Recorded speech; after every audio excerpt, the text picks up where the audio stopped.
Jesus Christ, really? Don't forget to become a member of UnrealEntGaming's Patreon for exclusive manga content and early access. Isn't that right, Seth? I already joined his Patreon today. Tons of great stuff on there, actually. But did you really have to blow up the city? Yes. Blew up the domino. You blew up the dominoes and you're laughing. Do you realize the f***ing crisis here? And you will be next. Unless you subscribe, like the video, and turn on notifications right now. Or else what? You'll aggressively scream another man's name for several hours? Kakarot! Kakarot!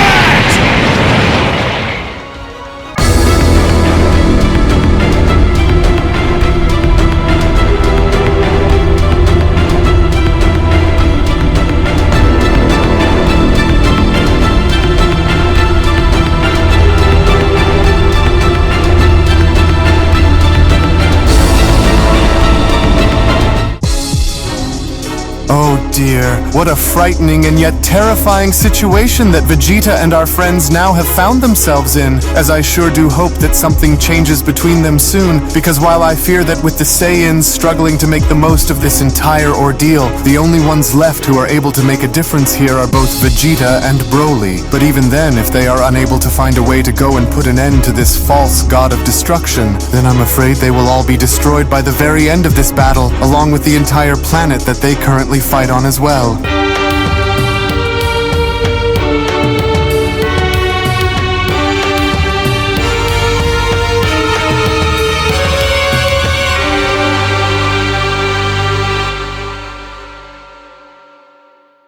As the story of Dragon Ball Kakumei continues, following the initial events of Doola, Saga, and the venerable heir Amaron having to invade and attack Universe 6, with the opening narration going as far as to shed more light on the history involving Amaron, was when the narration went on to state, Amaron, the venerable heir, had read Doola's memories and put his finger on the wonders that he felt towards Saga, for he understood much later that Amaron had sent Saga to meet him because Doola could never have refused the proposal from the person that he admired the most, as the opportunistic nature of the venerable heir had led him to play on Doola's feelings in using them against him to win over his devotion. Doola was equally quick to understand this, but he didn't attach any importance to it since their respective objectives were so closely aligned. As indeed Doola and the others had shared a common vocation, glory certainly on different scales, it was by moving forward with such prestigious people that had convinced himself he couldn't dream of anything better. And as the echoes of his name had spread and merged with that of the magicians he admired, Saga had always considered Doola to be his equal, and so he was learning to do the same and to see him as his most loyal companion. But then the venerable heir's efforts had bore fruit and brought them closer to the highest authorities in Universe 14, in which to that which poor demons could boast that have I left my mark on my era, as Saga did many centuries before, Doola questioned, as Doola had wondered on this threshold of the final death knell of his life, for Doola had seen himself as a banal entity moving through the darkness, but paradoxically, his deepest wish was to not end up in oblivion, but to be rather at the center of the cosmos's brightest lights. To which moreover, when then having to venture back and seeing Doola having to battle against a fully controlled Super Saiyan Broly on planet Sadala, upon Doola having to also be shown unleashing his full power against him, as it was only upon Doola being shown having to have enough of Broly's antics was when Doola then went on to shout, "And with that, I surely intend to go out with a bang." And a bang indeed Doola was in fact intending on causing, because with Doola now shown having to give it his all in channeling all of the inner energy he had onto the surface and ensuring that he was going to destroy Broly once and for all, Doola ended up even going as far as to surprise Broly upon this initial power-up, as Broly then went on to say to himself, "His energy is concentrating into a singular point? He's not gonna." Saga, venerable heir, thank you too for making my life so exciting, Doola says. But Broly by no means was going to have it, because with Broly understanding exactly what Doola was going to do was when Broly had taken initiative in attacking Doola by then shouting, "You really want to end your life? Exactly, Saiyan, and you'll be coming with me. You've put me through my paces and I've put all of my energy into trying to harm you, but it's no use, for you're much too strong to fight head on. But even then, the Death Pact increases my power tenfold by conferring on me all of the power of my predecessor's summonings. So I might as well tell you that you have no chance of survival. And to die in a fireworks display visible to an entire planet, that's the bare minimum that I deserve.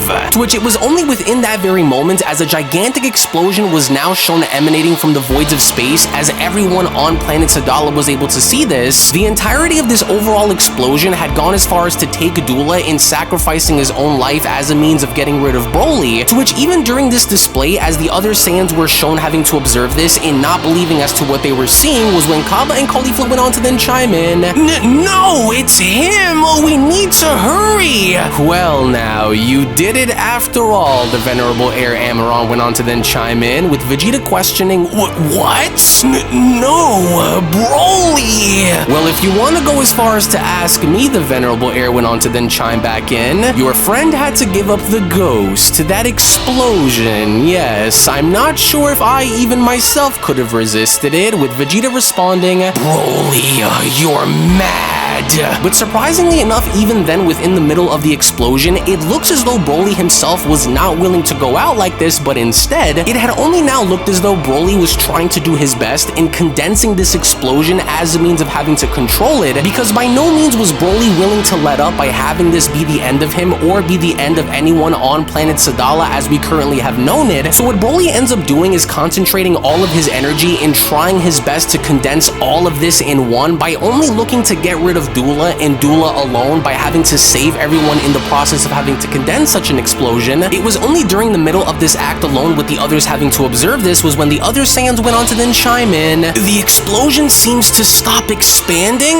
What the hell are you doing? I forbid you to! That Saiyan, Amaron went on to then respond, I can't believe it, Vegeta responds, he's compressing the explosion! To which it was only during the middle of this, with Broly telling Doola to shut up as Doola was struggling in not knowing as to what was happening, was when Doola then went on to shout, No! This can't be! How? But it was already too late, because with Broly shown having to finally close his hands in marking the final end of Doola as we know it, the end result of this overall conflict involving Broly and Doola had only resulted in Broly condensing the explosion, so much so that not only was Broly shown having to save the entirety of planet Sadala, including both himself and Vegeta, but it had only now looked as though the only other individual that was seemingly caught within the middle of this explosion by perishing was none other than Doola himself, to which as soon as Broly was shown having to revert back down to his base form as he was caught by one of the Saiyans on his way back down onto the planet, was when one of the Saiyans went on to then chime in, Well done, my friend, you've saved us all and you can be proud of yourself for everything you've just did.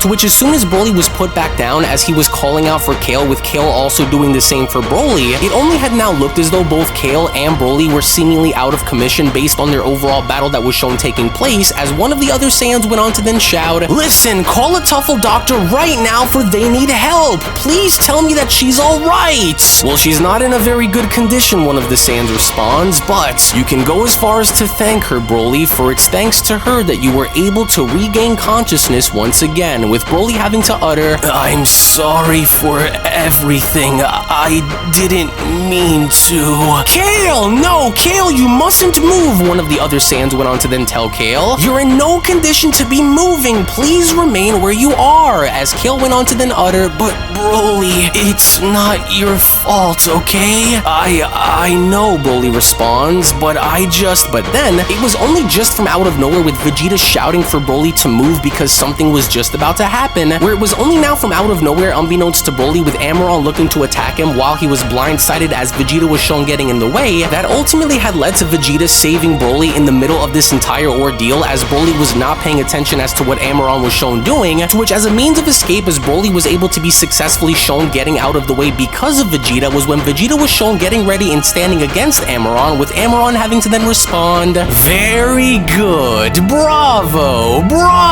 Vegeta. As I must say, as far-sighted as I may be, I must admit that I never thought even for a second that my subordinates would die here today, but they did, and so my silence is a congratulations, with Vegeta responding, Oh, please, Spare us your petty words, with Amaron responding, "Oh, well, your wife is safe, my dear Vegeta, and that's what matters most, doesn't it?" And this began to hit Vegeta hard, because as soon as Vegeta started to remember Bulma was when Vegeta went on to say to himself, "I was so focused on him that I hadn't felt his ki reappear, and so what a relief. And so nothing seems to be going according to plan after all, eh, God of Destruction?" Vegeta questions. "Oh, no. Please don't think that your victory is a foregone conclusion," Amaron responds. "For I won't let you go, Vegeta, as I asked you to show me your maximum power and you didn't obey. Yet at the same time I've seen it in your recent memories, that power itself, but now, well, now I've lost my patience," Amaron says, with Vegeta then having to shout, "Watch out!" To which once again now from out of nowhere, as soon as Amaron was then shown once again having to attack all of the Saiyans that were shown below, was when in a gruesome fashion we only then get to see how multiple Saiyans were shown getting chopped up by one of Amaron's attacks, with no one who was shown remaining on the battlefield being strong enough with the exception of Vegeta in having to avoid and or counter such an attack. This entire circumstance in and of itself, surprisingly enough, had also gone as far as to trigger one of the admirals in becoming a Super Saiyan after having to see all of his Saiyan comrades be wiped out by this one singular attack that Amaron was shown unleashing. But it was only shockingly enough once again before this admiral was shown having to take any sort of action against Amaron was when Amaron was shown having to appear from out of nowhere behind the admiral and having to be shown completely slicing off one of his arms before he could even act upon attacking Amaron, to which even then as the situation had now become even more gruesome with Saiyans beginning to fall one by one on the battlefield by the hands of Amaron, there was essentially nothing that any other Saiyan could do about this overall situation, especially after being sliced yet again near his stomach, as all of this seemingly enough had come from Amaron wanting to see Vegeta's true power and wanting to see what Vegeta was truly capable of, and from that point not being shown getting that out of him. So instead, Amaron had gone as far as to make this his mission to wipe out anyone on the battlefield as a means of having to prove to Vegeta that his disloyalty and his dishonesty wasn't going to be tolerated, because with Vegeta not being able to do anything to show this power to Amaron, what Amaron was willingly about to do before anyone could act upon it was Amaron was shown sticking his arm out just before having to Hakai one of the Saiyans on the battlefield, until it was only from out of nowhere, as soon as Broly had gone as far as to question as to where Vegeta had went, was when Vegeta was then shown quickly dashing on in and having to deliver a thunderous knee to Amaron's face, which had not only gone as far as to garner Amaron's attention, but was also shown from there having to break off his mask, as Amaron then went on to respond, "Well now," Amaron went on to utter, "here it is. That's exactly what I saw. He used it."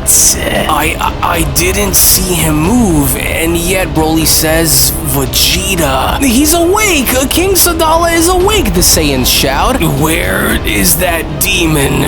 What happened?" Sadala asks. "Please do not worry, your majesty, for the demon has been defeated by Broly, as only the masked man remains as the only demon left." "What a relief it is," Sadala went on to then utter. What is it really? Could it be?" To which lo and behold, in a spectacular fashion, with Vegeta's back now turned, as King Sadala went on to utter, "Prince Vegeta," we are only then within that very moment, upon having to gaze Vegeta and his newly found power having to manifest itself on the surface, go as far as to establish the fact that with Vegeta now having to bear the powers of Ultra Instinct, or at least in this case Ultra Instinct Omen, this had only now meant that Vegeta was indeed now ready for war, as it was only right then and there now during that moment where the Beyond Dragon Ball Super Kakumei manga chapter number 25 special then comes to a close. Now, you can go and make no mistake about the fact that with Vegeta's foreshadowing from the very early beginnings of Dragon Ball Kakumei, in understanding the fact that in this particular story that was put together by the Kakumei team, we knew that Vegeta really wasn't going to have Ultra Ego per se, but instead to only see Vegeta go as far as to unlock the powers of Ultra Instinct now, one can only go as far as to imagine as to how powerful Vegeta is going to be as this battle with Amaron continues, because despite the fact of with Broly having to master his power, which I think was a really good choice in this story, but it kind of almost felt as though his overall engagement with Doola felt a little bit dragged out because Broly should have annihilated him from the very beginning. But even now with Amaron's army beginning to dwindle, we can only hope and expect to see Vegeta and company be able to annihilate Amaron once and for all, but to that, we're simply going to have to wait and see what comes out of this on April 25th. So again, I want to go ahead now and get your overall thoughts and opinions down in the comment section below, to which once again, I want to thank you all so much for being here. Thank you all so much for watching as always, to which once again, if you also just so happen to be new to the channel, then I do encourage for you all to go on over and smash that subscribe button on top of giving this video a big fat thumbs up by smashing that like button down below. Also, make sure to check out and follow the official creators of Dragon Ball Kakumei, to which their links will be located down in the description box below as well. Tune back in for more, everybody. Thank you all so much once again for being here, and with all that being said, I will be seeing each and every single one of you down in the comment section below and in the next video. Take it easy, guys, and have a great day.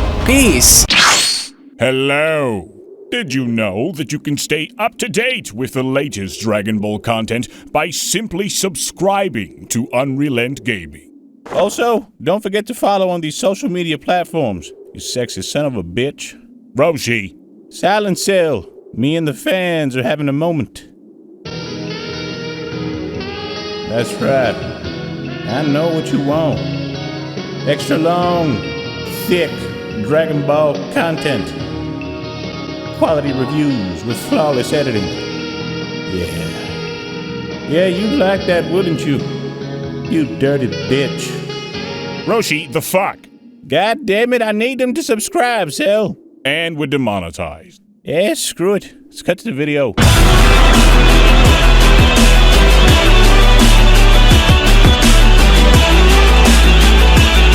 Cut.